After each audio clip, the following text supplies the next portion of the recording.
Takže čau, já tě zdravím od dnešního videa a v dnešním videu si ukážeme pokračování, co jsme viděli v druhém videu.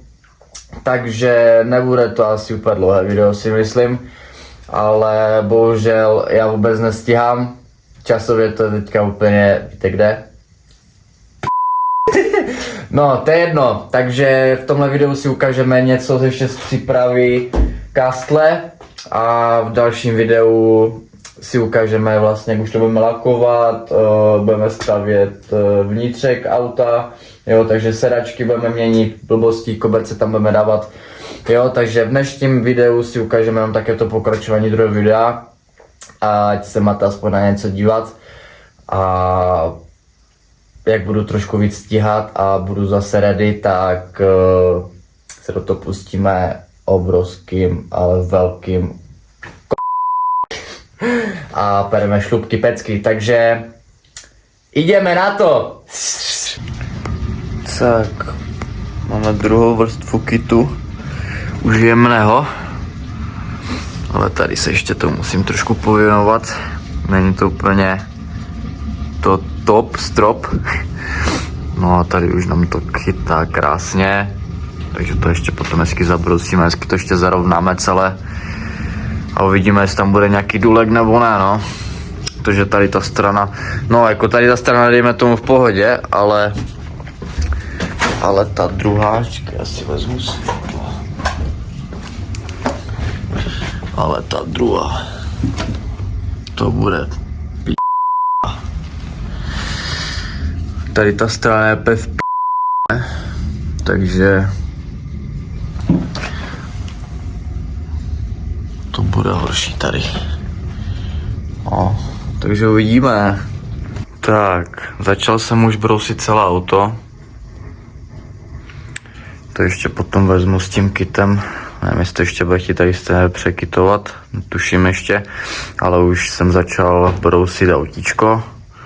Tam ještě potřebuji sundat bývalé lepidlo z nálepky. Takže to. No a kupa roboty. Tak, zadníle máme v plniči. Já mezi tím brousím už celé auto úplně. Tak tam to zatím vypadá, mám kapotu, to vlastně potom si jdu pod vodou. Něco z dveří, začínám střechu, máme zadní kufr celý udělaný. Spodní hránku, jo, ale to si potom ještě budeme celé prosit pod vodou to auto. No a vlastně tady ještě to bude trošku kitování.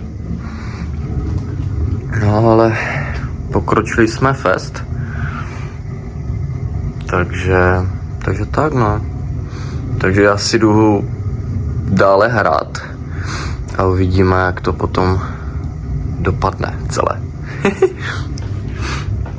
Pak to hezky polijeme barvou a bude to hezké.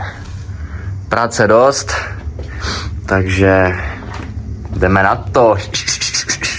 Boom. Tak, mezi tím jsme se pustili do druhé strany. Už tam je nabodované. Takže teďka si jdeme ještě pohrát s těma nitovacíma maticema. No, už to auto pomalu vypadá k světu. No, k světu, je to sériové auto, takže úplně k světu. Oh, motherfucker.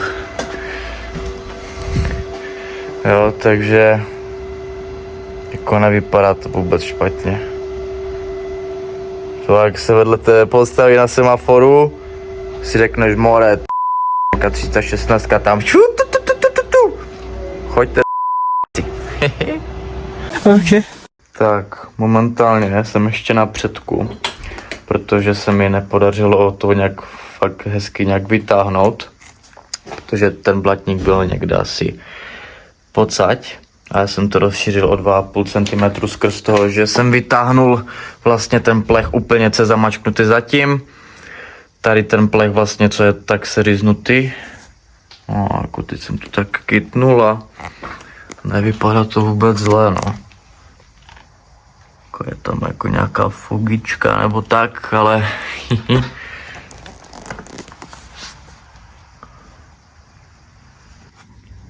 tak, ještě se vrátíme k předku. Vlastně, jak já jsem to vyrovnal, tak to mělo strašně ostrou hranu, takže jsem vzal 4 drát, uvařil jsem to po obvodu a teď je to takové fajné, že tam není žádná ostrá hrana. Takže teď jsem to tak zakytoval, no a uvidíme. Jako zatím to je dobrý, protože kolo vůbec netrčí a vypadá to i celkem dobře. Takže jdeme pokračovat. Tak, zatímco na druhé straně, teď se jdeme pustit na tady tohle. Máme tu menší fugy, takže si jdeme hezký vytahovaček. Následně ukážu. Tak, máme zavítovka, víš jak, to kladívko a hezky to vytáhneme. Takže se ozvu, jak to nějak vytáhnu a uvidíme, jak to bude vypadat. Tak,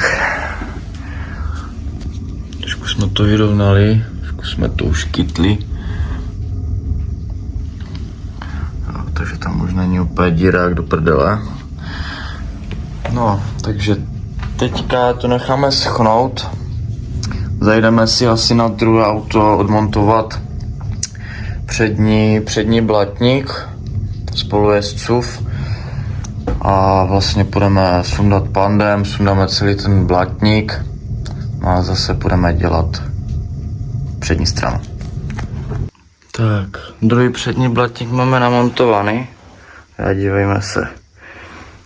Točí nám to tak o 2,5-3 cm ven to kolo. A vlastně takhle by to bylo špatné. A nicméně vlastně tady už je to vyřešené takhle.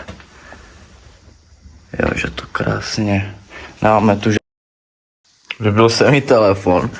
Jo, ale nicméně tady máme navařený dratek. 4 mm. Jo, a není tu žádná ostrá hrana, takže to bombastické zbrousíme, dáme potom jemný kit. A bude to bombastické. Takže jdeme pokračovat. Tak nám to zatím vypadá. No a si otevřeme. Jo, tak. Je to super. Jedna strana, druhá strana. Super. Tak, jdeme pokračovat. Okay. Tak, máme zakytováno. Čekáme, než to uschne, pak to zase zbrousíme, to jak ten druhý. Potom ještě tam něco na tom zadku. Takže to teďka necháme tak. Máme se pomalu pouštět do dveří, protože to jsou též nějaké důlky, blbosti. Potom to stejné musíme udělat na tom zadním nárazníku, že si zase navaříme na to kousek plastu. Zase to hezky obříznem, ať to hezky fituje. No, potom ještě musíme si pohrát s předním nárazníkem, ať trošku licuje, protože úplně se mi to nedaří spasovat. Takže ještě spasujeme přední nárazník a uvidíme, no. Jako v tom videu, co vlastně bude, 3, tak to si asi uděláme jenom takový ten sestřih přípravy karoserie a 4. díl už bychom mohli lakovat. Takže uvidíme. Takže teďka si to jdeme komplet všechno na hrubo nějak připravit a pak si to ukážeme celé to auto ještě. Tak, pomalu finišujeme s přípravou auta. Jako karoserie hlavně myslím. No, jsme v také fázi, že předky máme hotové, zadek ještě jako nějaké drbky dodělat. To samé i na té druhé straně. Ještě něco dobrousit, nějaké věcičky. Jo, takže tady ještě práce nějaká bude. jo, ale už rovnou říkám, nebude to úplně echt gold, protože to auto bude brusit z vodidla, takže to nebudeme vůbec nějak hrotit, že tu bude nějaká menší promačklinka, jo, někde bude nějaký důlek, jo, bude to také punk, ale bude to jakože hezké, nebude to úplně zbořenina, jo, takže toto všechno vidíme v tomhle videu, jo, to třetí video bude taková ta příprava karoserie, vlastně navazování na to druhé video, takže tak a v dalším videu si vlastně potom ukážeme, jak se to stříknem, něco z toho, jo, a potom jak už budeme strojit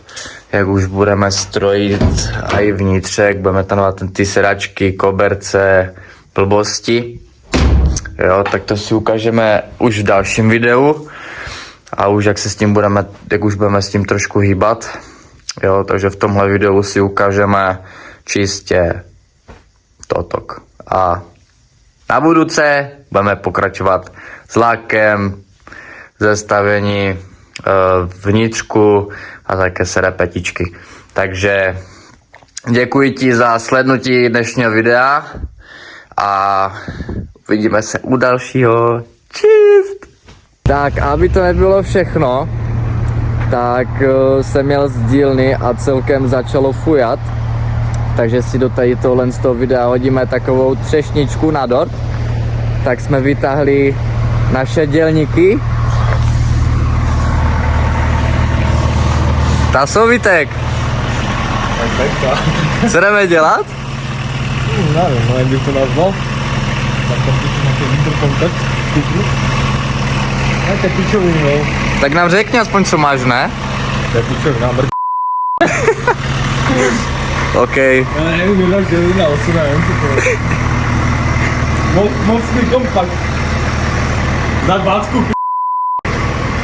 Řekni jim, že to prodám za 30, pičoviny. Jasné. Že to vyležky mají. OK. Takže čekáme ještě na jednoho jezdce. Přijede taky s nějakým peklem. No a tak no. Takže jdeme jazdit a budeme dávat nějaké šoty. Takže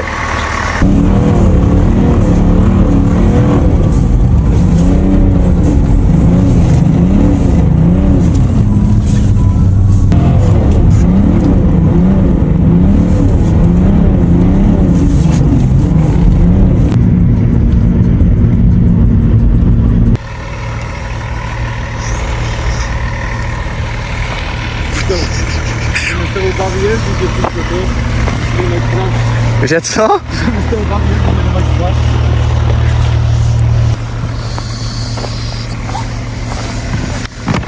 Už to začíná? Fitment. Co tam more zahodil, ale.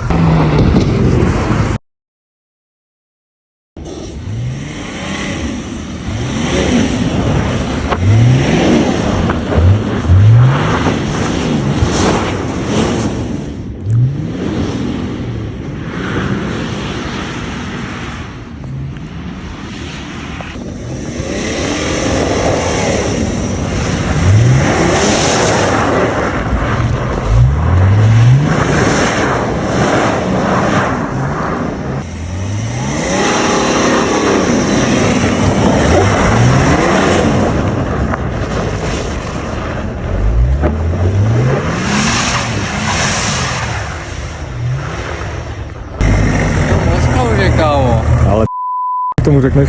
Nic má jsme srazit. Já vím. Dobré to je.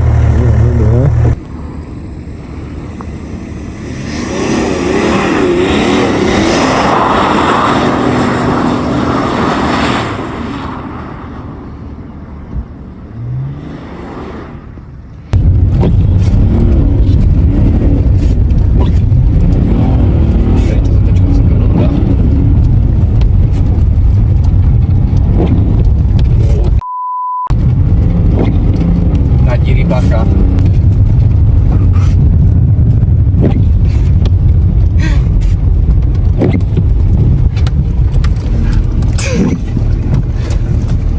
Není to špatné. Kamo, to si dvakrát, třikrát projedeš a pak už budeš vědět. Jede ti auto. Co to je? Bavorák, ručka nebrzdí, no. To je hashtag BMW, no.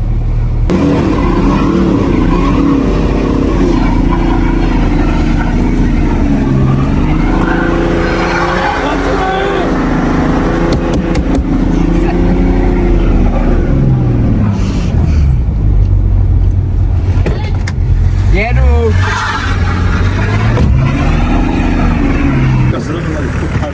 Tak, Moravítek, řekni. Co se stalo?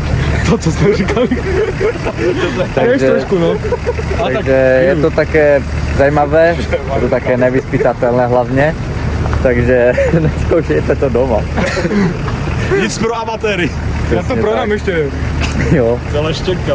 takže tak, no a hodíme ještě nějaký street a pojedeme dom, takže